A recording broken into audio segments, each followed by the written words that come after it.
Hola, buenos días a todos. Encantado de estar en esta jornada. Y agradecer sobre todo la invitación a participar. La ponencia va a tratar sobre las aves urbanas y su conservación y también nos vamos a centrar sobre un proyecto más específico que es el proyecto LAI Cepa Urban. Entonces, bueno, pues para introducir a las aves urbanas es importante que tengamos en cuenta una cosa, ¿no? Y es saber cuándo comienzan las aves a ser urbanas, cuándo deciden que el hábitat que ellas van a elegir para vivir es el humano. Para ello tendremos que remontarnos, pues obviamente, a los primeros asentamientos humanos, ¿no?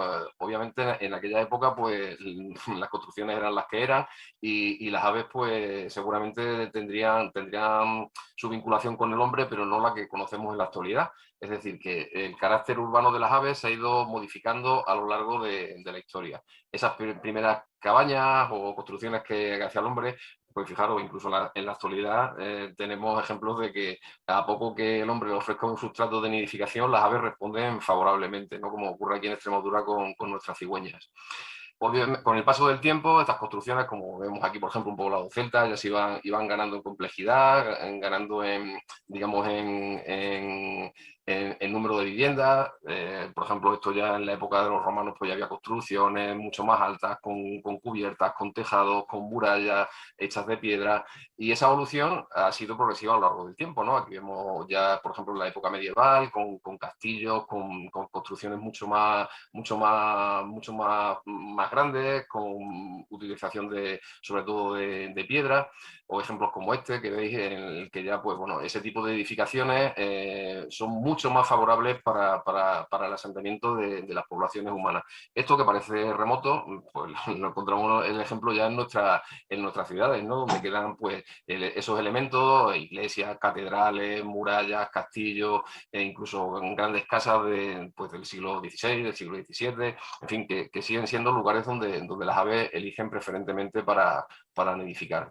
O esta imagen, por ejemplo, que veis de Olivenza, en la que, claro, se ven edificaciones modernas, edificaciones más antiguas y algunas, pues, ya con varios siglos de antigüedad que siguen siendo ocupadas por las aves. Claro, nos planteamos cuándo comienzan las aves a ser urbanas. Pues la historia de las aves, claro, tiene mucho recorrido, es decir, desde los primeros fósiles que se encontraron, por ejemplo, de cigüeña blanca, que datan del Plioceno, hace pues casi 6 millones de años, hasta la actualidad, pues las aves han vivido sin el hombre, es decir, no han vivido pues perfectamente en sus hábitats, pero sin estar vinculadas con los núcleos urbanos. De hecho, aunque aquí estaría incluso exagerado, o sea, en la historia de la evolución de una especie como puede ser la cigüeña, su vinculación con el hombre, con las construcciones, como la vemos ahora los campanarios, posiblemente sea unos segundos dentro de esa barrita que veis ahí, ¿no? O sea, una pequeña parte de su tiempo, es decir, que es una relación relativamente reciente, ¿no? Y una adaptación que las aves han introducido en su comportamiento por una serie de ventajas que iremos viendo. ¿Qué le ofrecen los núcleos urbanos a las aves? Pues en primer lugar, esto que estáis viendo aquí, que es un núcleo urbano, pues ya asentado, consolidado desde hace pues, varios cientos de años.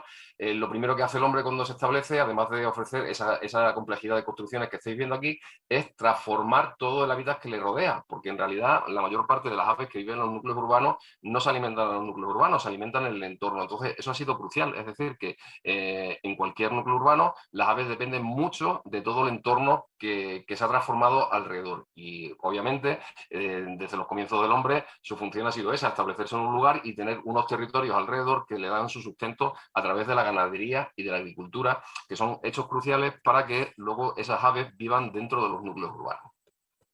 Pero el hombre ha ido mucho más allá. Dentro de esos núcleos urbanos, además, ha ganado en complejidad, es decir, ha hecho nichos que han hecho también posible que las aves se establezcan allí, como es el caso, por ejemplo, de los parques y de los jardines, ¿no? Donde de repente, en lo que en principio serían casas y edificios, pues también encuentran un reducto de elementos naturales, algunas veces con especies ornamentales o con especies que no son las propias, pero en realidad, y en suma, es lo que estáis viendo, es, por ejemplo, introducir un pequeño bosque dentro del núcleo urbano.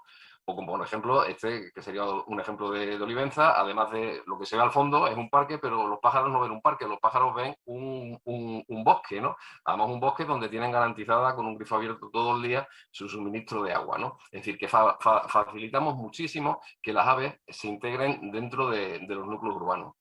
Y también por otros elementos, ¿no? Muchas veces en la zona periférica o dependiendo de los pueblos, muchas veces también en el interior, pues introducimos otros elementos que atraen a las aves, como pueden ser los huertos, o también, y mucho aquí en Extremadura, en muchísimos pueblos, pues somos muy amantes de los patios que pues adornamos de muchísimas maneras, con parras, con árboles frutales, con macetas, con etcétera, con una serie de elementos que también son importantes para que las aves prefieran los pueblos para establecerse. Y obviamente, como decíamos al principio, un elemento clave es disponer de edificios donde nidificar. Y eso, pues bueno, es crucial porque las aves, muchas de ellas, precisamente son las construcciones las que les atraen a establecerse en los núcleos urbanos. Otra serie de condiciones que podríamos tener en cuenta a la hora de evaluar por qué las aves vienen a los núcleos urbanos es que se olvidan de determinados, están protegidos frente a determinados predadores que a su vez huyen del hombre. El hombre para las aves también es un predador, pero digamos que si ponen en una balanza que les interesa más, pues salen ganando, es decir, se evitan determinados predadores como puede ser la jineta, otras rapaces, y en los entornos urbanos, pues estas especies normalmente no están presentes y se libran de la presión que podrían ejercer sobre ellas.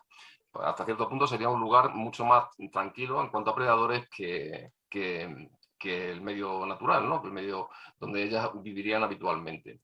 Y también encuentran mejores condiciones ambientales. El entorno urbano, pues normalmente es más cálido, ofrece más refugio, y eso es muy importante sobre todo en invierno. En invierno veremos que muchas aves eligen los pueblos, por ejemplo los jardines, para establecer sus dormideros, y vemos incluso concentraciones de pájaros que vienen del campo a dormir al interior de las ciudades, como nos pasa con los estorninos, con las lavanderas, con una serie de especies que buscan esas mejores condiciones climatológicas dentro de los pueblos y ciudades bueno, pues para pasar momentos adversos del año, ¿no?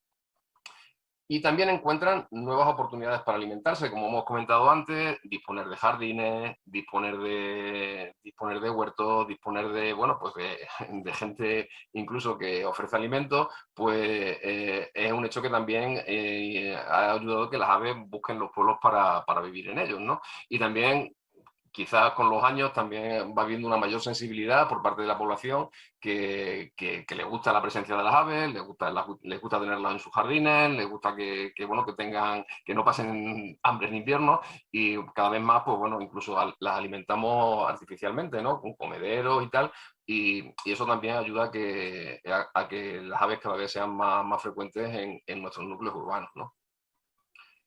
¿Y qué nos ofrecen ellos a cambio? Bueno, pues a cambio también tiene sus ventajas, ¿no? Que tengamos a las aves, ¿no? Entre ellas, pues bueno, sería el control de insectos y plagas. Tener en cuenta que la mayor parte de estas aves son de dieta insectívora, como veremos más adelante.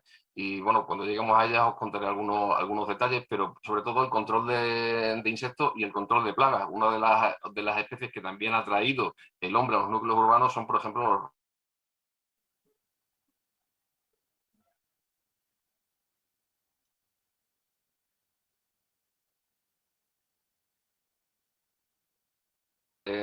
en dieta frugívora y contribuyen a dispersión de semillas dentro de los núcleos urbanos, y quizá, al menos para mí, lo más importante es un indicador de calidad de vida. Es decir, vivir en un entorno urbano en el que estamos rodeados de aves es algo muy satisfactorio, algo que, bueno, pues yo creo que alegra el espíritu y el alma, y creo que vivimos mucho mejor acompañados por las aves, por su canto, por sus idas y venidas, por verlas volando en el cielo, en nuestros campanarios, y sin duda la vida sería mucho peor si en nuestros pueblos no tuviésemos la compañía de las aves, ¿no? Y también, ¿por qué no decirlo? O sea, el hecho de que nosotros hayamos sido capaces de convivir con las aves también dice mucho de nosotros. Es decir, que creo que el respeto hacia las aves y saber convivir con ellas, creo que es un mérito que tiene mucho valor, ¿no? Vamos a hablar un poquito de algunas de las aves urbanas que tenemos aquí en Extremadura, en nuestros pueblos y ciudades. Me voy a centrar en las más comunes. Y entre ellas, pues cómo no, el primero de ellos sería el gorrión común, quizá el ave más ampliamente distribuida por todo el planeta, está presente en todos los continentes, poco a poco ha ido recolonizando, no, colonizando nuevos lugares, y es la especie que seguramente desde esos primeros poblamientos que os mostraba al principio de la presentación, pues seguramente desde entonces ya el gorrión andaba cerca del hombre y, bueno, pues no nos ha dejado. De hecho, cuando los pueblos abandonan, los gorriones también se van de los pueblos. Es decir, que es uno de nuestros acompañantes que ha recorrido este viaje con nosotros durante más tiempo, ¿no?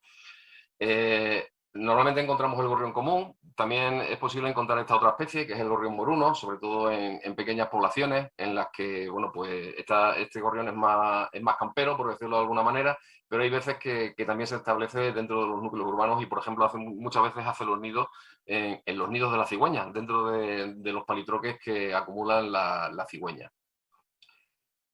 Otra especie que no podíamos dejar de citar es la paloma bravía. La paloma bravía, bueno, es, digamos, la especie de la que derivaron todas las palomas domésticas que vemos en la actualidad y sin duda, pues también es una especie que está mucho en nuestros pueblos y que se ha acostumbrado a depender incluso de la alimentación que le facilita el hombre en algunos casos, ¿no? Entonces, bueno, pues una especie muy abundante, en algunos sitios incluso excesivamente abundante y generando problemas a sus poblaciones y sus concentraciones. También tenemos una pariente suya, que es la paloma torcaz, que no es tan abundante, pero en vez de estar en plazas y calles y edificios, normalmente está pues, en parques y jardines, porque es una especie que nidifica sobre todo en árboles, y entonces, bueno, pues también la tenemos presente, pero si tenemos jardines o tenemos parques, como decía, ¿no? Y una especie icónica en Extremadura que también es imposible no citar sería la cigüeña blanca, que es la que nos ha acompañado siempre, la que nos acompaña siempre en nuestros campanarios de las iglesias o en cualquier edificio que tenga una cierta altura y una cierta zona inaccesible donde poder hacer sus nidos. Y también sería un ejemplo de las especies que os digo, especies que utilizan los pueblos para nidificar, pero no se alimentan en ellos, realmente se alimentan en ese entorno que hay alrededor de los pueblos en el que existe un hábitat favorable para ellas. Y como veis, bueno, responde muy bien a todo tipo de situaciones. Si no hay nidos, pues bueno, le colocas unos postes con unas plataformas y enseguida las ocupan, ¿no? Como estas que vemos, la de la izquierda es en Barruecos y la de la derecha es en Los Arenales, también en Malpartida de Cáceres, ¿no? Imágenes pues muy típicas de nuestra región. Y una especie también interesantísima sería el cernígalo primilla, pero que me vais a permitir que os la cuente después, porque la segunda parte de la charla, que es hablar sobre el proyecto Laicepa Urban, va relacionada con esta especie. Entonces, me lo salto un momentino. Otra de las especies que tenemos aquí en nuestros pueblos, también sobre todo vinculadas a edificios, es la grajilla, ahora se llama grajilla occidental, es un córvido que también tenemos presente sobre todo nidificando en iglesias y construcciones. El estornino negro, el dueño de todos los tejados y antenas de la mayor parte de los pueblos, que con sus silbidos pues es muy fácil de reconocer y una especie que además muy abundante, que principalmente se alimenta en los huertos y en los campos que rodean a los núcleos urbanos, ¿no? Muy parecido, el mirlo común también es negro, pero con algunas diferencias en el pico y en las patas y en el ojo. Y esta especie de muy melodioso canto lo vamos a encontrar sobre todo en parques y jardines, porque es donde nidifica y donde normalmente se alimenta. Además es una especie muy curiosa porque incluso aquí, por ejemplo, en Badajoz, lo ves que están activos a las 4 o a las 5 de la mañana cuando menos gente hay en las calles y aprovechan ellos para alimentarse y evitar el tránsito de la gente. Están perfectamente acostumbrados. Dentro ya de otro grupo de aves tenemos la golondrina común, que todos conoceréis, es una especie pues, que nidifica siempre en las construcciones humanas, es una especie que además podemos distinguir su nido porque tiene forma de copa, ahí lo veis con sus pollitos, unos pollitos bien simpáticos, y esta especie, pues, fijaros, para que veáis la importancia que citaba antes de la alimentación de estas aves y de los beneficios que nos aportan, una golondrina, o sea, puede comerse durante el tiempo que está aquí con nosotros más de 4 kilos de moscas y de mosquitos. O sea, al día pueden consumir, bueno, pues más de 60, 70, 80 insectos diariamente, ¿no? Que sumados a la pareja, a su pareja, más sumado luego a lo que comen los pollos, es una cantidad realmente importante, ¿no? Y un mérito que tienen estas aves.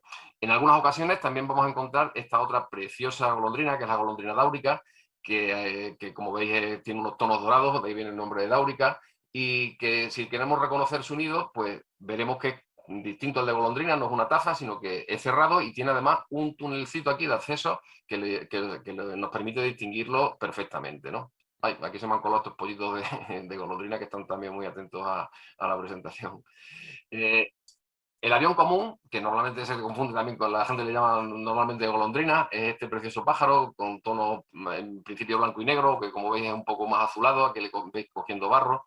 Es muy común en los pueblos y ciudades y su nido es completamente distinto también al de golondrina. Es cerrado, pero tiene un agujerito aquí que es por donde normalmente accede al nido. Y además tienen la costumbre de hacer sus nidos en colonias. Encontraremos nidos aislados, pero también es muy frecuente que encontremos muchos nidos pegados unos a otros en las cornisas o en los aleros de algunos edificios.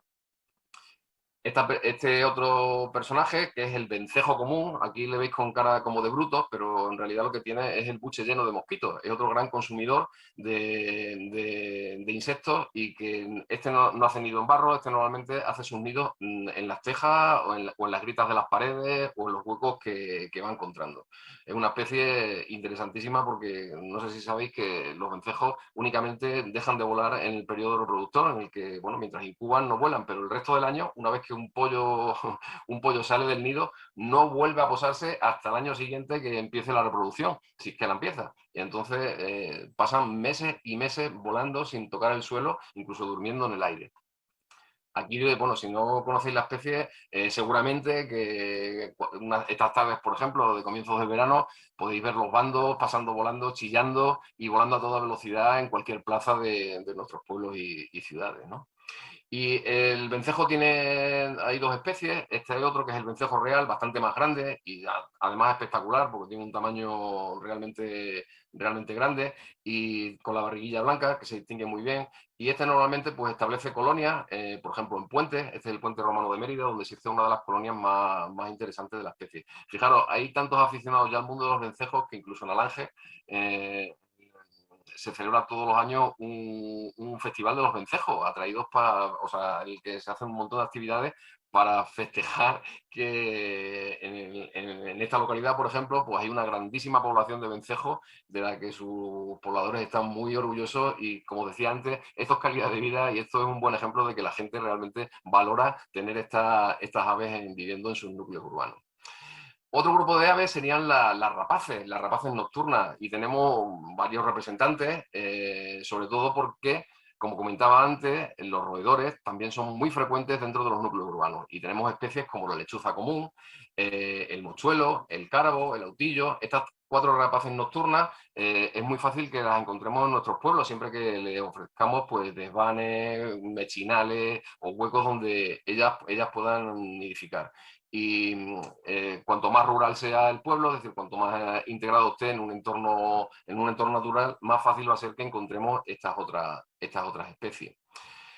En nuestros parques y jardines, que va a ser un elemento diferenciador, es decir, cuanto más parques y más jardines tengamos en nuestros pueblos, más fácil va a ser que tengamos más especies urbanas, porque lo que hacemos es que las aves forestales que hoy vivirían pues en las riberas, en las dehesas y tal, vengan a nuestros pueblos. Pues nos encontraríamos dos representantes muy claros, que sería, por ejemplo, el herrerillo y el carbonero. Son dos especies pues, muy frecuentes en nuestros parques y jardines. O el grupo de los fringílidos, que son, bueno, pues, especies como el verdecillo, el verderón, el jilguero, que todos conoceréis más, o el pinzón vulgar. Especies normalmente asociadas a medios forestales o arbustivos que encuentran su nicho en los pueblos cuando nosotros les ofrecemos árboles o arboledas o terrenos donde ellos puedan alimentarse y nidificar. También, como decía antes, un poco dependiendo de lo cerca o lejos que esté el pueblo de esos entornos naturales, pues pueden llegar a especies más exóticas, como por decirlo de alguna manera, como es la carraca, que también le gustan mucho los agujeros, o como sería la bubilla. Y en invierno también, favorecidos por esas mejores condiciones ambientales, pueden llegar especies a pasar aquí el invierno, como es el caso de la lavandera blanca, que a veces hace dormideros en los jardines, el colirrojo tizón, que lo veremos siempre por los tejados y por las ruinas o por los monumentos antiguos, el mosquitero común o el petirrojo, que serían pues, especies frecuentes también en los parques y los jardines. Pero hay un elemento que normalmente marca mucho las diferencias y es la presencia de un río, que la presencia de un río, cuando este río está integrado dentro de un núcleo urbano, pues nos va a marcar las diferencias en cuanto a biodiversidad. Esto que veis aquí sería el río Guadiana a su paso por Mérida, por poner un ejemplo, también nos ocurriría en Badajoz, o ocurriría en Plasencia o en otras localidades, o Coria, por ejemplo, en el que esta presencia del río enriquece la posibilidad de especies que podemos ver en los entornos urbanos. Y ya veríamos gaviotas, cormoranes, martinetes, cigüeñuelas, pues no sé, todo tipo de acuáticas como ana de real, incluso calamón, martines pescadores, abejarucos, en fin, todas las especies vinculadas a la ribera que de una manera u otra pues las podemos ver ya casi integradas dentro del casco urbano. Y bueno, pues esta era la primera parte de la charla en la que os quería presentar algunas de las especies más frecuentes que tenemos en nuestros núcleos urbanos. Y para que veáis la importancia que tiene los núcleos urbanos, que parecen como lugares donde, bueno, pues ocasionalmente están las aves, pues no, o sea, puede llegar a ser importantísimo para la conservación. Y de hecho, la Comisión Europea nos ha concedido un proyecto, el proyecto Life Cepa Urban. Es un proyecto que, bueno, tiene una financiación importante de más de 2,5 millones de euros, en el que se ha dedicado a el cernícalo primilla. Y precisamente el cernícalo primilla no en general, sino el cernícalo primilla que vive en los núcleos urbanos de Extremadura. El título del proyecto es La gestión de las cepas urbanas de Extremadura. Ahora os voy a contar, porque este proyecto tiene dos protagonistas. Por un lado, el cernícalo primilla, y por otro lado, las cepas urbanas. Os explicaré ahora un poquito de ambas cosas. El cernícalo primilla, como veis, es una especie preciosa, es la rapaz más pequeña que tenemos en Europa y además la única que se establece en los núcleos urbanos para nidificar formando colonias. Aquí veis un macho, es una especie que se distingue muy bien el macho de la hembra, como veis, el macho con la cabeza gris, la hembra con un plumaje marrón barreado. Aquí lo tenéis también en otra imagen posando para la cámara. Aquí lo veis en un mechinal en Torre de Miguel Sesmero, en el que estaba la pareja regentando la entrada de su nido. Y bueno, pues aquí podéis ver algunas imágenes en vuelo, que también se distingue muy bien el macho de la hembra, visto por debajo, o también si las vemos por arriba. Son imágenes que se distinguen muy bien. Como veis, es una especie relativamente pequeña, no pasa de los 200 gramos, y como mucho tiene 32 centímetros de longitud, como decía, la más pequeña de las que tenemos en Europa. Y en Europa, bueno, más que nada centrada nidifica en las zonas del Mediterráneo. Luego pasa en la cuenca del Mediterráneo, pues se extiende un poquito más hacia Asia, pero su zona de invernada es África, es una especie migratoria. Y principalmente pues, es en esta zona donde pasan las poblaciones de extremeñas y las ibéricas la mayor parte del invierno, en las zonas de Senegal, Guinea, Malí, Burkina Faso. Y bueno, en la zona de Senegal, comentaros que hay una zona que es Kousmar, donde se ha comprobado en esta pequeña isla que veis aquí entre dos ríos, hay una concentración impresionante de todo eso que veis, que son cernícalos que se concentran por miles en una zona de dormidero para pasar allí el invierno, ¿no? Y se ven espectaculares imágenes como esta, que fue una cosa que se descubrió hace relativamente poco tiempo, que había estas concentraciones tan grandes en África, en determinados lugares. Y bueno, pues aquí vemos un poco la distribución que hay de esta especie en España. La gran parte de la población está en Extremadura, Castilla-La Mancha, Castilla-León, Andalucía y parte también en Aragón. Dentro de Extremadura, el cernícalo primilla lo vamos a encontrar sobre todo en los llanos de Cáceres y Trujillo, en la zona de La Serena, en la zona de la Campiña Sur, Azuaga, Llerena, etcétera, pero vemos que hay un salpicón de localidades donde tenemos el cernícalo. De las 300 y pico localidades que hay en Extremadura, más de 100 tienen un nido de cernícalo primilla dentro de su casco urbano. Fijaros, la población en el 2004 era de 3.700 parejas, pero lamentablemente cuando volvimos a repetir el censo,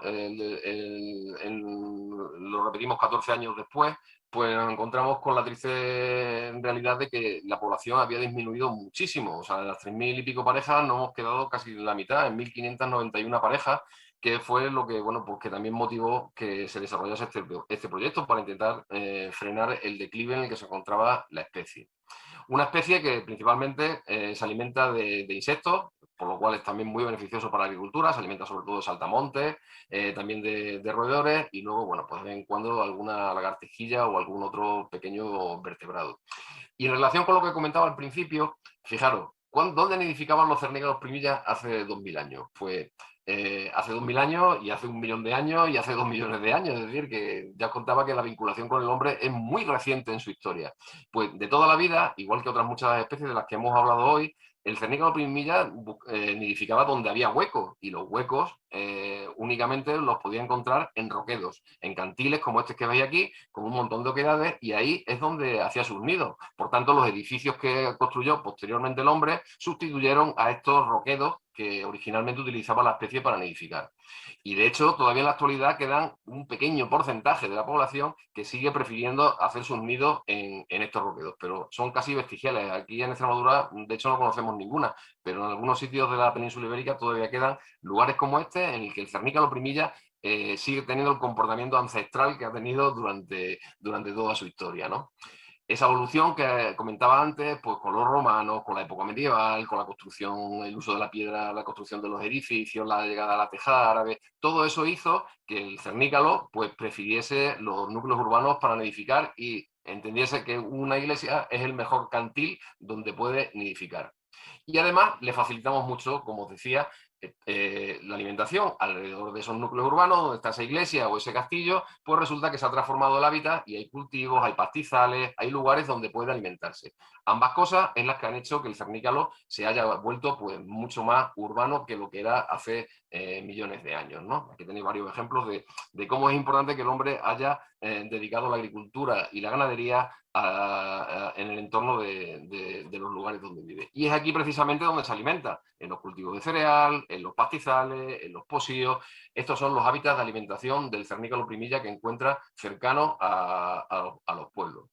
Y luego los edificios, obviamente. Los edificios, como veis aquí, he resaltado en rojo, los huequitos donde nidifica, que son los mechinales, que además, como hay tantos, pues favorece un comportamiento de la especie, que es que esta especie es colonial, es decir, que no hace un nido un solo cernícalo en una iglesia. Si pueden, y hay agujeros suficientes, se pueden establecer 15, 20 o incluso hasta 100 parejas dentro de un único edificio si tiene oquedades suficientes, ¿no?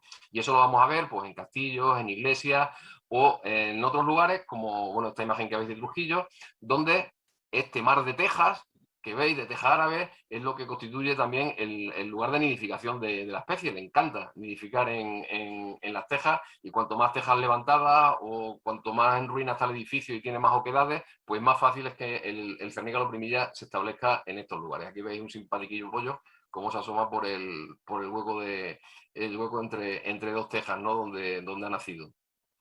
Y fijaros, ¿por qué el cernícalo primilla prefiere las iglesias? No es por una relación religiosa con ellas, sino que las iglesias favorecen mucho la presencia del cernícalo primilla y vamos a encontrar muchas colonias establecidas en iglesias. Pues mirad, hay una razón muy importante. Una de ellas es que normalmente las iglesias tienen muchas oquedades que facilitan que ahí se establezca una colonia, por tanto les gusta porque pueden establecerse no solamente una, sino varias. Y además, si os dais cuenta, todas las iglesias, la inmensa mayoría de ellas, están aisladas, es decir, no tienen continuidad con otros edificios, están solas en una plaza, no tienen conexión con ningún otro edificio, y eso les libra de un predador muy importante que tenemos en los núcleos urbanos, pues bueno, como veis que es el gato, que sería un problema si pudiese acceder a estos nidales, pero en esos nidos no puede acceder porque el gato no puede subir por esas paredes, ¿no? Y ahora os voy a hablar de las cepas urbanas. Las cepas urbanas es una figura de protección que se declara específicamente para proteger los cernícalos primillas que nidifican en esos pueblos y ciudades. Tener en cuenta bueno, que esta especie, una vez que realizamos el censo, nos dimos cuenta de que el 67% de la población de los cernícalos, o sea, mucho más de la mitad, nidifica en núcleos urbanos y que el 73% de esas colonias está precisamente en pueblos y ciudades. Eso nos llevó a, claro, a trasladar la protección que necesita esta especie al lugar donde nidifica. Si veis aquí en este mapa, pues podéis ver los nidos de cernícalo, o sea, donde están las colonias de cernícalo primilla, y la inmensa mayoría se encuentran, como comentaba antes, en estos núcleos urbanos. Y así fue como Extremadura se convirtió en la primera región de la Unión Europea en declarar estas zonas de especial protección para las aves en núcleos urbanos, que era algo que hasta el momento no se había hecho, ¿no? Y bueno, pues ha sido una experiencia bastante exitosa. Una de ellas, por ejemplo, es esta que veis aquí, en la que también no solo han sido las primeras cepas en núcleos urbanos, sino incluso la primera cepa para una única especie, una protección solamente para el cernícalo primilla.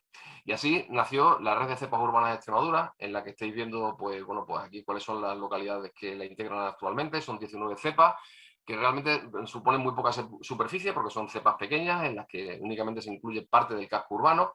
Y bueno, pues entre 2003 y 2012 fueron declaradas en Extremadura estas 19 cepas. Aquí veis los mapas de cómo son estas cepas urbanas. Y bueno, pues cepas en las que cambia mucho digamos, la imagen de lo que consideramos un espacio protegido. Pues os voy a explicar un poquito qué implica la declaración de la cepa urbana. En primer lugar, una cosa muy importantísima, hemos dicho que nidifican en edificios, entonces uno de los requerimientos de protección es que haya un informe de afección, es decir, que haya que pedir una autorización para hacer una obra en el edificio en concreto donde donde nidifique el cernícalo primilla, y establecer una serie de medidas. Esto la verdad es que es muy importante, ¿no? También cada una de estas cepas tiene un plan de gestión, digamos, una manera digamos, de organizar todas esas medidas de conservación.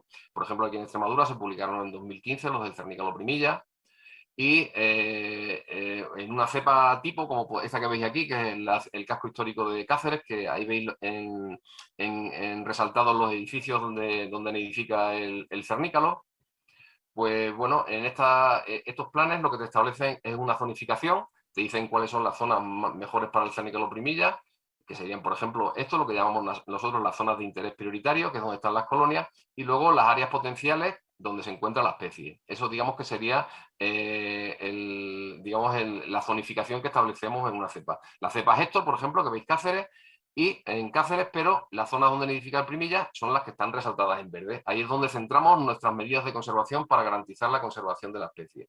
¿Y cuál es la principal de las medidas? Pues evitar que haya obras que afecten a la especie entre febrero y julio, que es justo la época en la que se está reproduciendo. Cumpliendo eso, salvamos la mayor parte de las poblaciones que nidifican en nuestra región. Luego también se evitan, pues, que se tapen los huecos.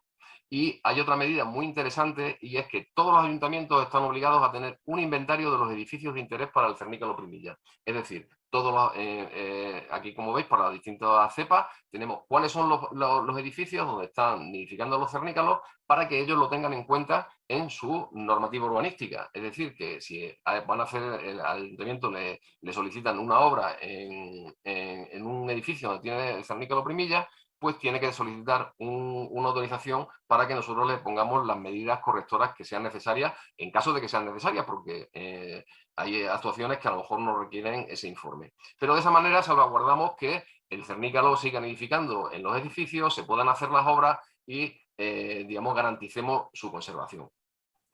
Por último, ya para comentaros en qué ha consistido el proyecto de gestión de las cepas urbanas en Extremadura. Bueno, estamos muchos socios, varios somos representantes de la Junta, también hay asociaciones conservacionistas y también hay empresas privadas que trabajamos todos juntos bajo nuestra coordinación, y nos planteamos 5 objetivos. De estos 5 objetivos era conservar las colonias, conservar el hábitat de alimentación, sensibilizar a la población y conseguir que el Primilla, el Cernícalo, fuese un recurso turístico, que era algo también muy novedoso. Y por supuesto, pues intentar replicar y transferir todos los resultados que hayamos encontrado. En cuanto a la conservación de las colonias, hemos hecho un montón de obras que además las ha coordinado la Dirección General de Patrimonio, porque la mayor parte de los cernícalos nidificaban en edificios de mucho valor patrimonial, ¿no? Y además se ha consensuado pues, un protocolo de actuación para que quede para el futuro de cómo hacer estas obras sin afectar al cernícalo primilla. En estos casos, pues hemos colocado en los mechinales estas tapaderas para que no entren las palomas y le quiten el sitio. Y se han colocado, pues fijaros, más de 1000 mechinales en distintas colonias, que para colocarlos pues teníamos que hacer llegar estas grandes grúas para ponerlas, subir allí a los albañiles e ir tapando cada uno de los mechinales para que empezasen, para que nidificasen en mejores condiciones y no se encontrasen que al llegar en primavera pues había dentro pues, una paloma o una grajilla o otra especie, ¿no? Y fijaros, pues aquí tenéis algunos ejemplos de todos los lugares donde hemos ido actuando durante estos últimos 5 años para mejorar el hábitat de esta especie con unos estudios muy minuciosos de cuáles eran los lugares de nidificación y dónde tendríamos que instalarlos. También hemos colocado estos nidales allí donde no había mechinales, que los hemos diseñado dentro del proyecto, se llama el nidal Cepa Urban, que es un nido que hemos diseñado nosotros para el cernícalo primilla y que hemos colocado en un montón de cubiertas de edificios. Y en otros casos lo que hemos colocado ha sido nidales bajo la cubierta, que es este nido que se pone debajo del tejado, y el pajarito, pues accede, el cernícalo accede por esta teja levantada hacia al interior. Y cuando no podíamos arreglarlo, pues le hemos facilitado la vida a otras especies. Cuando el mechinal era muy pequeño y no valía para el cernícalo primilla ni para otra especie, pues le hemos dejado esta ranurita pequeña hacia su interior para que lo ocupasen los vencejos o los murciélagos, que también son aves interesantes y a las que, pues con esta medida, hemos conseguido que también sigan viviendo en estos edificios. Hemos hecho obras pues como esta que veis aquí. Fijaros solamente colocar este andamiaje para arreglar todos los mechinales, algo impresionante. Aquí este año no sé si ha habido ya 37 parejas de cernícalos primilla nidificando en todos estos mechinales que al final hemos conseguido arreglar. Hemos hecho todas actuaciones interesantes como en San Vicente de Alcántara, que se perdió la colonia en la iglesia porque se cambió el tejado y bueno, pues desaparecieron todos los cernícalos durante un par de décadas. Hemos recuperado soltando más de 150 pollos todos los años que se han pensado que han nacido allí y todos los años vuelven allí, que es una costumbre, digamos, un comportamiento típico de la especie. Y bueno, pues ya tenemos 9 parejas nidificando en San Vicente de Alcántara, hemos recuperado esta colonia otra vez para el pueblo.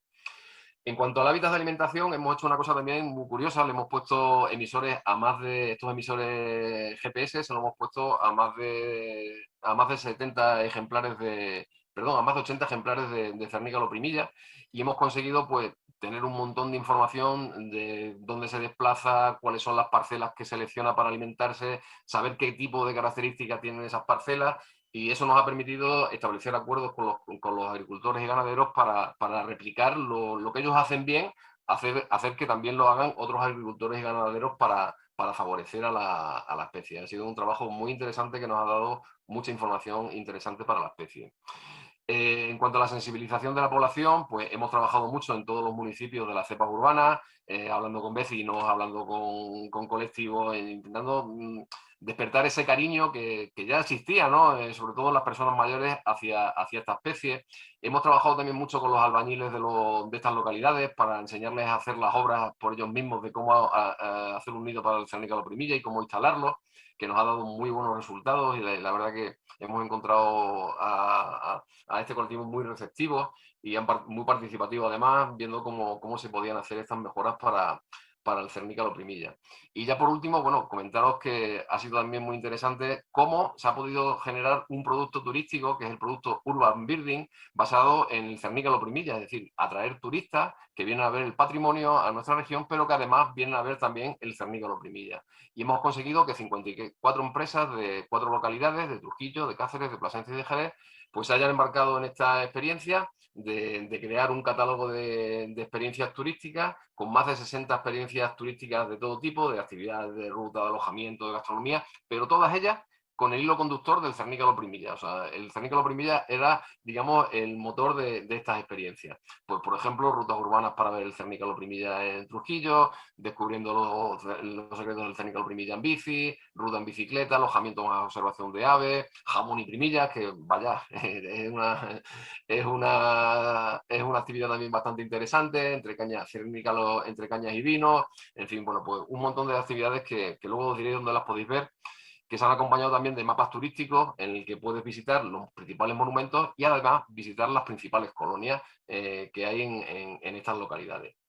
Y tras ver los resultados, bueno, pues es nuestra obligación, todo lo que hemos aprendido con este proyecto, como estoy haciendo ahora en estos momentos, en esta presentación, pues es darlo a conocer, es decir, que todo el mundo sepa lo que hemos hecho e intente replicarlo en su zona. Ya no cuento más de la cepa urbana y lo que sí os recomiendo es que veáis nuestra página web, que es la que veis aquí en pantalla, cepurbana.com, en la que vais a ver toda la información del Cernícalo primilla, todo los datos sobre su especie, todas las acciones contadas en detalle que hemos desarrollado. Aquí, en la pestañita esta de documentación, podéis ver, descargaros todo el material que tenemos. Hemos sacado un folleto de qué hacer cuando te encuentras un pollito de Cernícalo primilla en la calle, que se ha caído del nido, o el manual de experiencias turísticas del que os hablé antes. En fin, todo el material lo vais a encontrar ahí en esta página web. También os podéis seguir por Facebook y por Instagram. Y ya por último, deciros que la semana que viene, el 29 de junio, empezamos el Congreso Internacional sobre la conservación del Cernícalo primilla, al que estáis todos invitados. Todavía si estáis interesados os podéis inscribir, en el que, bueno, pues expertos de todo el mundo van a hablar sobre la conservación de esta especie. Y por mi parte nada más, agradeceros otra vez la posibilidad de participar en esta jornada, que he estado encantado de contároslo, y si tenéis cualquier duda sobre las aves urbanas o en particular sobre el Cernícalo primilla, pues bueno, estamos a vuestra disposición. Muchas gracias.